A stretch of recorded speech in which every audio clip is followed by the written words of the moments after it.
Good day to you all. சாப்பிடணும் போல இருக்கு, பாடணும் போல இருக்கு, ஓய்வெடுக்கணும் போல இருக்கு, உட்காரணும் போல இருக்கு. இவற்றையெல்லாம் ஆங்கிலத்தில் எவ்வாறு கூறிடலாம்? ஏதோ ஒரு செயலை செய்யணும் போல இருக்கு, செய்யணும்னு இருக்கலாம், செய்ய வேணும் போல உணரலாம், செய்ய வேணும் போல தோணலாம். இதற்காக நாம் ஆங்கிலத்தில் may feel like என்னும் phrase, அதாவது சொற்றொடரை பயன்படுத்துவோம். என்ன பயன்படுத்துவோம்? Very good. may feel like என்னும் phrase. ஆகையால் சாப்பிடணும் போல இருக்கு, may feel like eating.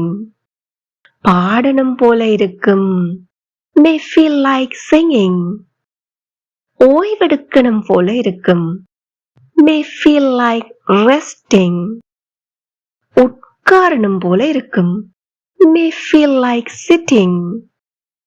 இவற்றையெல்லாம் நம்முடைய நடைமுறை வாழ்க்கையில் பயன்படுத்த இதனுடைய வாக்கிய அமைப்பு தெரிந்திருப்பது ரொம்பவே அவசியம். வாங்க பார்க்கலாம். அதாவது ஆங்கில வாக்கிய அமைப்புக்கேற்ப முதலாவது நாம் எப்போதும் ஒரு சப்ஜெக்டை கூறுவோம். அதனோடு may feel like plus a gerund or a noun என்றவாறு பயன்படுத்துவோம். gerund என்பதும் என்ன? தொழிற்பெயர். noun என்பது உங்க எல்லாருக்குமே தெரியும், பெயர் சொல். இந்த வீடியோ உங்களுக்கு பயனுள்ளதாக இருக்குமாயின் மறக்காம ஒரு லைக் பண்ணிட்டு முடிந்தவரை உங்களுடைய நண்பர்கள், ஆங்கிலம் பேசுவதில் ஆர்வமுள்ள அனைவருக்கும் ஷேர் பண்ணிக்கொள்ளுங்க. இதே போல மேலும் பல பயனுள்ள வீடியோக்களையும் ஏற்கனவே பதிவிட்டுள்ள வீடியோக்களையும் பார்வையிட இந்த சேனலை இப்பவே சப்ஸ்கிரைப் பண்ணி அருகே உள்ள பெல் ஐக்கனையும் அழுத்தி கூடவே ஆல் என்கின்ற ஆப்ஷனையும் select பண்ணிக்கொள்ளுங்கள். Now let's move on to the video. Describing feelings and emotions, அதாவது எங்களுடைய உணர்வுகள், உணர்ச்சிகள் என்பவற்றை வெளிப்படுத்தும் போது may feel like என்பதை பயன்படுத்தலாம். எவ்வாறு பயன்படுத்தலாம் என்பதை பார்ப்போம். நீங்கள் கவலையாக இருக்கும் போது அழ வேணும் போல இருக்கலாம். நீங்கள் கவலையாக இருக்கும் போது when you are sad, you may feel like crying. When you are sad, you may feel like crying. Again, when you are sad, you may feel like crying. ஓடிய பின்னர், நாங்க ஒரு ஓட்டத்துல ஓடுறோம், அப்படி ஓடிய பின்னர் நீங்க ஓய்வெடுக்கணும் போல உணரலாம். என்ன தோணும்? நல்லா களைச்சு போயிடுவோம். என்ன தோணும்? ஓய்வெடுக்கணும் போல உணரலாம், ஓய்வெடுக்கணும் போல தோணலாம். After running, you may feel like taking rest.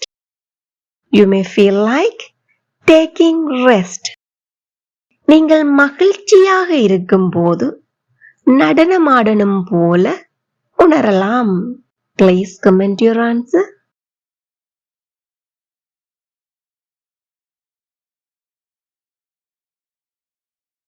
Very good. You got it.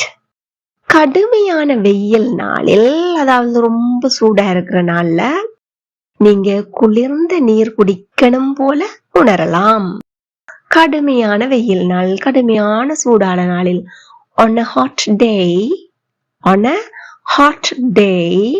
you may feel like drinking cold water. எல்லாரும் வாய் விட்டு சத்தமா சொல்லி பாருங்க.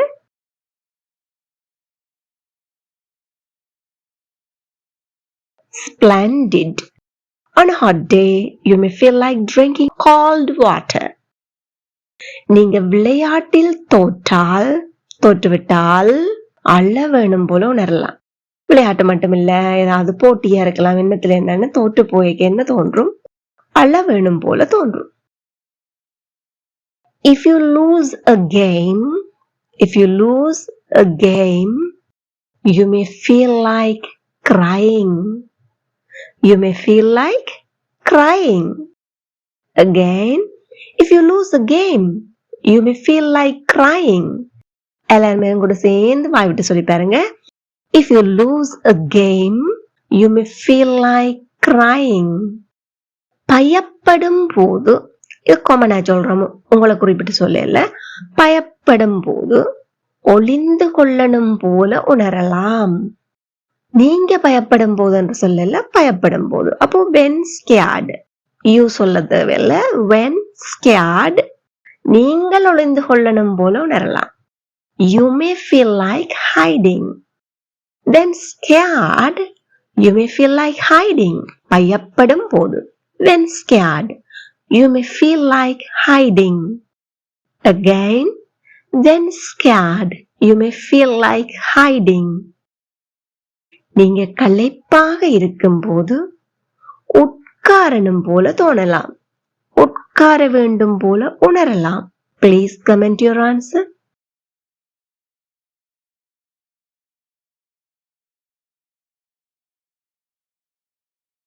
Wow, great, you got it. அடுத்து நாங்க பாப்போம் describing desires and actions. செயல்கள், எங்களுடைய விருப்பங்கள், இவற்றை தெரிவிப்பதற்கும் நாங்க இந்த may feel like என்பதை பயன்படுத்தலாம். வாங்க பார்க்கலாம். வழக்கம் போல என்ன செய்ய போறேன்? தமிழில் வாக்கியங்களை கூறி ஆங்கிலத்திலும் கூறுவேன். இப்போது உங்களுக்கு இந்த may feel like என்பதை எவ்வாறு பயன்படுத்தலாம் என்பது பற்றிய தெளிவான விளக்கம் கிடைத்திருக்க கூடும். அவ்வாறாயின் நான் தமிழில் வாக்கியங்களை கூறும்போது நீங்க ஆங்கிலத்தில் எவ்வாறு கூறலாம் என்பதை கமெண்ட் பண்ணிட்டே வர முடியும். அதே போல நான் ஆங்கிலத்தில் கூறும்போது என் கூட சேர்ந்து வாய் விட்டு சொல்லி பயிற்சி எடுங்கள். இந்த வீடியோ உங்களுக்கு பயனுள்ளதா இருந்தா மறக்காம ஒரு லைக் பண்ணிக்கொள்ளுங்க. மழை பெய்தால் நீங்கள் மழையில் விளையாடணும் போல உணரலாம். என்ன செய்தா? மழை பெய்தால். ஆல் if it rains, if it rains, உங்களுக்கு எப்படியான உணர்வு வரும்? You may feel like playing in the rain. நீங்க மழையில் விளையாடணும் போல உணரலாம். You may feel like playing in the rain. If it rains, you may feel like playing in the rain. வாய்விட்டெல்லாம் சத்தமா சொல்லி பாருங்க.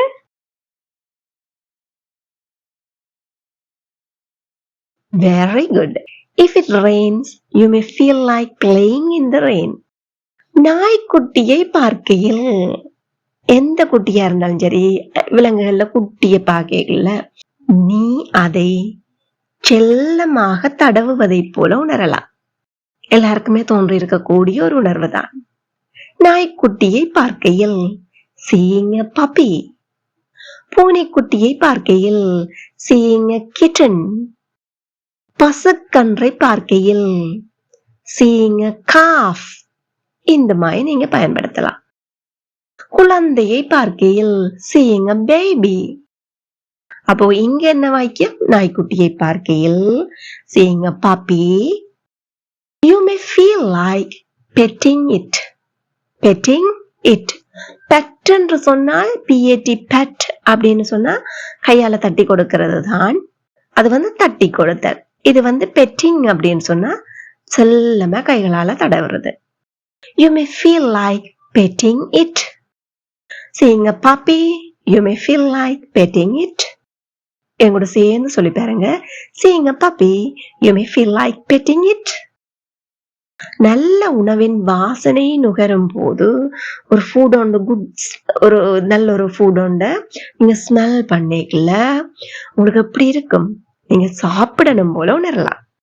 உணவின் வாசனை மூக்குக்குள்ள எல்லாம் வரைக்குள்ள உங்களுக்கு நிச்சயமா தோன்றும். யாரா இருந்தாலும் தோணும். When you smell good food, when you smell good food, you may feel like eating. When you smell good food, you may feel like eating. இந்த உணவின் வாசனையை aroma, aroma of the food or aroma அப்படின்னு சொல்லுவோம். AROMA, aroma. When you smell good food, You may feel like eating. உங்கள் நண்பர் கவலையுடன் இருந்தால், ஒரு நண்பர் கவலையுடன் இருந்தால் அவனுக்கு ஆறுதல் கூறணும் போல உணரலாம். நண்பர் மட்டுமில்ல, யாருண்டான்னு எங்களுக்கு நெருங்கினவங்க வந்து கவலையா இருக்கேக்க எங்களுக்கு என்ன தோன்றும்?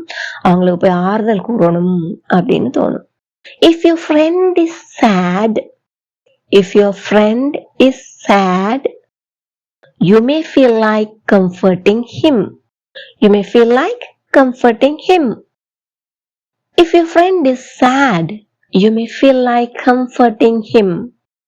Again, if your friend is sad, you may feel like comforting him. இப்போ உங்களுக்கு வினா, நீங்க போட்டியில் வென்றால் கொண்டாட வேணும் போல தோன்றலாம், கொண்டாட வேணும் போல உணரலாம். Please comment your answer.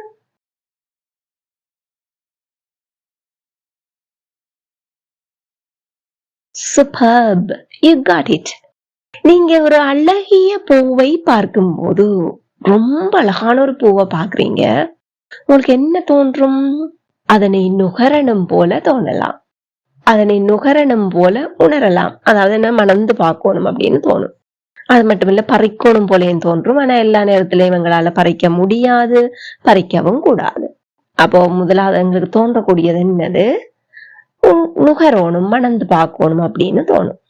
When you see a beautiful flower, when you see a beautiful flower, you may feel like smelling it. When you see a beautiful flower, you may feel like smelling it. எல்லாரும் வாய் விட்டு சத்தமா இருக்க சொல்லி பாருங்க.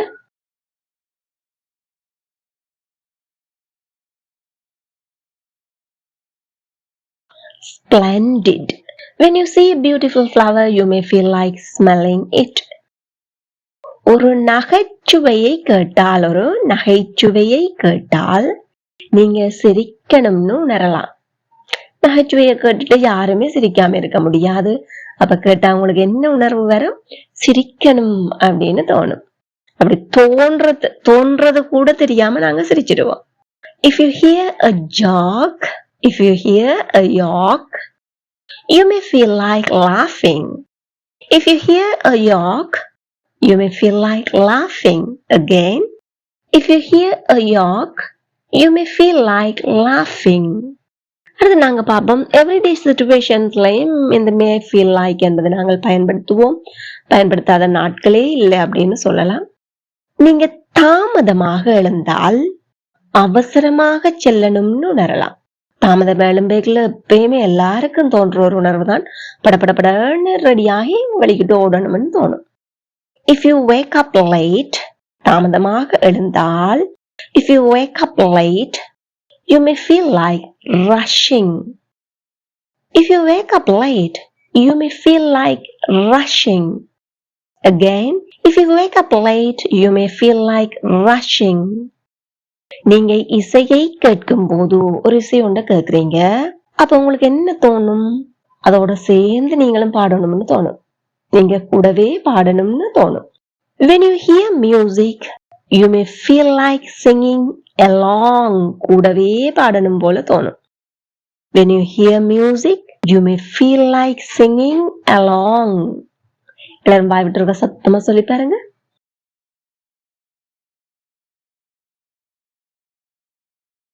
Very good.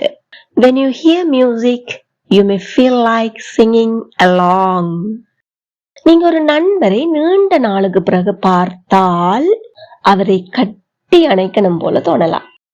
If you see a friend after a long time, you may feel like hugging them. நாங்க இங்கே ஏன் them பயன்படுத்துகின்றோம்? ஒரு நண்பர் என்று தானே சொன்னோம். அந்த நண்பர் ஆனா பெண்ணா என்பது எங்களுக்கு தெரியல.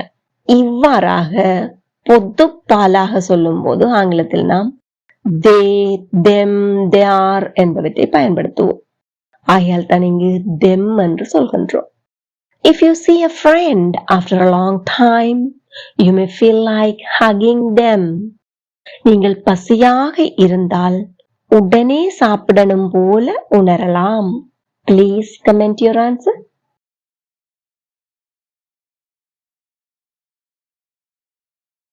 Wonderful, you got it. காலநிலை நன்றாக இருக்கும் போது நீங்க நடக்கணும் போல உணரலாம். அதாவது நடப்பயிற்சிக்கு போகணும் அப்படின்னு உணரலாம். When the weather is nice, you may feel like going for a walk. When the weather is nice, you may feel like going for a walk. எல்லாரும் வாய் விட்டு இருக்க சத்தமா சொல்லி பாருங்க.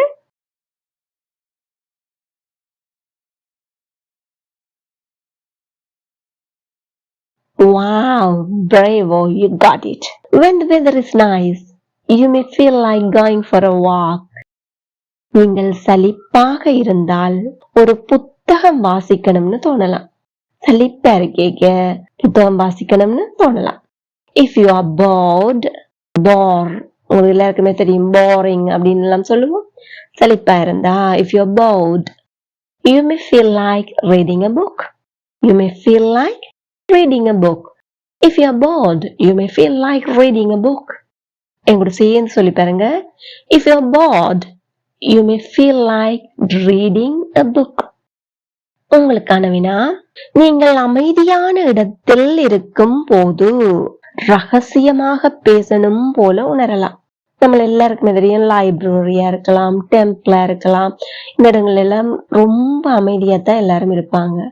அப்போ உங்களுக்கு என்ன தோன்றும்? சத்தம் போட்டு கதைக்க தோணாது, ரகசியமா பேசணும் அப்படின்னு உணரலாம். தேவை ஏற்பட்டால் மட்டும். Please comment your answer.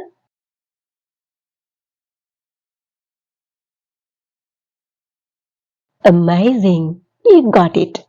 உங்களுக்கு இது தொடர்பாக ஏதாவது சந்தேகங்கள் இருப்பேன், don't hesitate to comment. தயக்கப்படாதீங்க, please do comment பண்ணுங்க. Definitely I will help you. இந்த வீடியோ உங்களுக்கு பயனுள்ளதாக இருந்திருக்குன்னு நம்புகிறேன். மறக்காம ஒரு லைக் பண்ணிக்கொள்ளுங்க, அப்பதான் தானாகவே நிறைய பேருக்கு இந்த வீடியோ ஷேர் ஆகிக்கொள்ளும். அதே போல உங்களால் முடிந்தவரை இதனை பயன்படுத்தக்கூடிய அனைவருக்கும் ஷேர் பண்ணிக்கொள்ளுங்க. இதே போல மேலும் பல பயனுள்ள வீடியோக்களை பார்வையிட இந்த சேனலை இப்பவே சப்ஸ்கிரைப் பண்ணி அருகே உள்ள பெல் ஐக்கனையும் அழுத்தி கூடவே ஆல் என்கின்ற ஆப்ஷனையும் select பண்ணிக்கொள்ளுங்கள். Thank you for watching.